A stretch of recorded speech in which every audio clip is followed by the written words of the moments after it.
कल तहरीरी मुतालबात पेश किए जाएंगे। हुकूमत नेक नीयती के साथ बैठे तो मसाइल का हल निकल सकता। Barrister Gohar. Chairman PTI barrister Gohar का कहना कि कल हुकूमत से मुज़ाकरात के तीसरे सेशन में हम अपने मुतालबात तहरीरी तौर पर जमा करवाने जा रहे।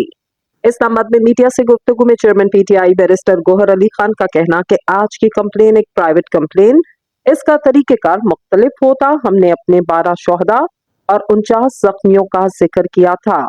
जख्मियों में से मजीद 2 अफराद जाँ बहक हो चुके, इनका डेटा भी अदालत में जमा करवाना। इसके बाद इस कंप्लेंट पर मजीद कार्रवाई की जाएगी। बैरिस्टर गोहर का कहना कि कल हुकूमत से हमारे मुज़ाकरात का तीसरा सेशन होने जा रहा। हम अपने मुतालबात तहरीरी तौर पर जमा करवाएंगे। हुकूमत अगर नेक नीयती और संजीदगी के साथ बैठे तो मसाइल का हल निकल सकता। चेयरमैन पीटीआई का मजीद कहना था कि जमहूरियत और सियासी इस्तेकाम के लिए जरूरी है कि सियासी कैदियों को रिहाई मिले और रिलीफ दिया जाए।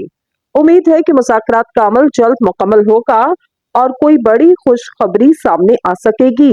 इन्होंने कहा कि बानी पीटीआई के खिलाफ जितने केसेस बन सकते थे बना दिए गए। वो सियासी कैदी हैं, इनको रिहाई अब मिलनी चाहिए।